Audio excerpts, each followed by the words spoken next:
ইসলামী রাষ্ট্র ব্যবস্থা থাকলে যারা হয়তো অন্তর্ঘাতমূলক বিভাজনকারী হিসাবে সাব্যস্ত, গাদ্দার হিসাবে সাব্যস্ত, এরা হয়ে গেছে রাষ্ট্রের প্রভু।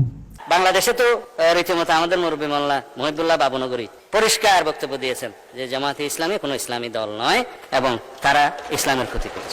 স্বরাষ্ট্রমন্ত্রী মহোদয় সাহেব যেভাবে লিস্ট দেখে দেখে আকাবেরদের নাম বলেছেন, এতে বোঝা যায় তিনি এইসব আকাবেরদেরকে চিনেন না।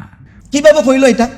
এটা হইলো এইভাবে, যখন আমি আকীদাগত বিভাজন করতেছি কার বিরুদ্ধে? সেকুলার বিরুদ্ধে না, কিন্তু এটা তো মৌলিকভাবে একটা ইসলামিক কোন একটা ঘরানার বিরুদ্ধে। আপনি দেখবেন যে সেকুলারদেরকে নিয়ে আমাদের কিন্তু তেমন মাথা ব্যথা নাই।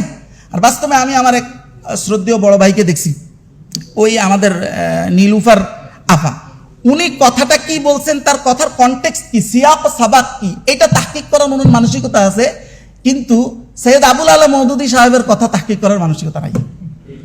এটা বাস্তবতা, আমি নিজে দেখছি।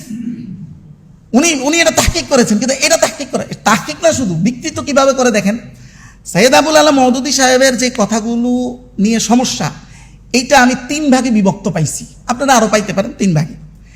একটা হলো যে সৈয়দ আবুল আলা মওদুদী রাহিমাহুল্লাহ, উনি কথাটা আক্ষরিক অর্থ বলেছেন, এটা আপনি পড়েছেন, পড়ার পরে আপনি নিজের মতো করে একটা মর্মার্থ বুঝেছেন, বুঝার পরে সমাজে গিয়ে ওনার আক্ষরিক অর্থটাকে হাইড করে দিয়ে আপনি যেই মর্মার্থ বুঝেছেন ওইটা ওনার আক্ষরিক অর্থ হিসাবে সমাজে চালাই দিচ্ছেন।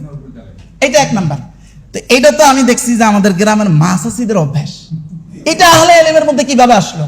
আমি দেখছি, আমি এটা একেবারে কথা বিকৃত করে ফেলে। উনি যেটা বুঝছে ওটাই বলতেছে যে আপনি বলছেন, কিন্তু আপনি বলবেন যে এটা হলো ওনার আক্ষরিক অর্থের কথা, এটার দ্বারা এটাই বোঝা যায়, এটা আপনার দাবি, আপনার প্রেডিকশন, কিন্তু না, উনি বলবে এটাই বলছে। এটা হলো 1 নাম্বার।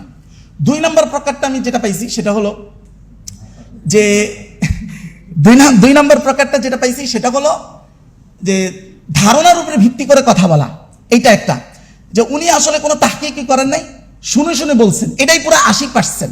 আরেকটা প্রকার কি জানি আমি খেয়াল করছিলাম, এখন মনে আসতেছে না, আচ্ছা আলোচনার মাঝখানে মনে আসলে বলে দিব, তো বিক্ষিপ্ত হয়ে যাবে আলোচনাটা, সিরিয়াল নষ্ট হয়ে যাবে। তো এই যে কয়েকটা বিষয়, এই যে জিনিসগুলো আমরা করতেছি, এটা খুবই ভয়াবহ, এবং এটা করতেছি মূলত এই কারণে, যেমন এখন আমি যখন আমার ইসলামিক ঘরানার বিরুদ্ধে আমার যুদ্ধটা হবে, তখন স্বাভাবিকভাবে প্রত্যেক যুদ্ধে কিছু যোগানদাতা লাগে, রসদ লাগে। তখন আমি যখন আমার আরেকটা ঘরানাকে বাতিল প্রমাণ করব, করব, ডিবেট করব, এই করব, সেই করব, এটা সামাজিক একটা স্বীকৃতি লাগে। সমাজে যদি একেবারেই এটাকে অগ্রহণযোগ্য করে তাহলে কিন্তু এটা টিকে না। তো সামাজিক স্বীকৃতিটা তখন আমাকে নিতে হয় সেকুলারদের থেকে, আর এটাই সেকুলারদের জন্য ক্ষমতায় যাওয়ার সবচেয়ে আশীর্বাদ হিসেবে কাজ করে। তো কিভাবে হইতেছে সিরিয়ালটা দেখেন। আমি আকীদাগত বিভাজন করতেছি, আমার কি প্রয়োজন, সেকুলারদের কি প্রয়োজন। সেকুলাররা হলো সেই জাতি যারা ইসলামী রাষ্ট্র থাকলে তারা অন্তর্ঘাতমূলক বিভাজনকারী হিসেবে সাব্যস্ত হইত। এখন যেহেতু আমার যুদ্ধটা আমারই আরেক দিনী ভাইয়ের বিরুদ্ধে, সাহায্যটা লাগে আমার সেকুলার থেকে, এটা মোরাল সাপোর্ট বলি, অথবা প্রাতিষ্ঠানিক ফান্ডিং বলি, অথবা রাষ্ট্রীয় নিরাপত্তা বলি। তো সেকুলারদের প্রয়োজন হলো, হুজুর আপনারা যত আকীদাগত মারামারি গবেষণা আছে করেন, যথাসম্ভব ইসলামকে রাষ্ট্রীয় কাঠামো থেকে দূরে রাখেন, এটা আমাদের প্রয়োজন।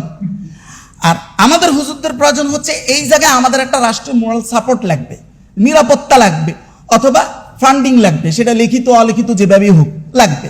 তো আমরা এগুলো দিচ্ছি, আপনারা আমাদেরকে এগুলো দেন। তাইলে এই যে সেকুলার শক্তির সাথে আলেম শক্তির পুরাপুরি একটা কোলাবরেশন চলতেছে, এটা কোলাবরেটর হিসেবে কাজ করতেছে, আর এটাই তাদেরকে দীর্ঘ সময় ক্ষমতায় রাখতেছে। আর রসুলের ওই হাদিস তো বাস্তবায়ন হয়েছে, এবং এটা থেকে আমরা উত্তরণ আর পাচ্ছি না। সেটা কোনটা? রাসূলুল্লাহ সাল্লাল্লাহু আলাইহি ওয়াসাল্লাম যেটা মুসনাদ আহমদের 7912 নম্বর হাদিসের বর্ণনায় স্পষ্ট বলেছেন, সায়াতি আলান নাস সানাওয়াতুন খাদ্দাআত, আমার উম্মতের উপরে কিছু বছর আসবে ধোঁকার বছর। কেমন ধোঁকা? রাসূল বলেন, ওয়ায়ুতামানু ফিহাল খাইন ওয়া ইউখাওয়ানু ফিহাল আমিন, ওখানে আমানতদার যাদের মধ্যে আমানতদারিতা আছে তারা হয়ে যাবে খেয়ানতকারী, আর খেয়ানতকারীরা হয়ে যাবে আমানতদার। আপনি রাষ্ট্রের ব্যবস্থা দেখেন, এটাই চলতেছে। আর এটার পিছনের এই মোরাল সাপোর্টটা সম্পূর্ণ দিচ্ছে সেকুলাররা হুজুরদেরকে, হুজুররা সেকুলারদেরকে। বাস এইভাবে এটা জিয়ে রাখতেছে। এবং রাসূলুল্লাহ এক পর্যায়ে বলেন যে ওয়ায়ানতিকু ফিহা রুয়াইবিদা, সময়টা এমন হবে রুয়াইবিদারা কথা বলবে সব জায়গায়, ওয়ায়ানতিক। কারণ রয় বিদয় শব্দের অর্থ সাহাবাই কেরামের কাছে নতুন ছিল হয়তো, বলছে মাহিয়া রয় বিদয় রাসূলুল্লাহ, রয় বিদয় কি?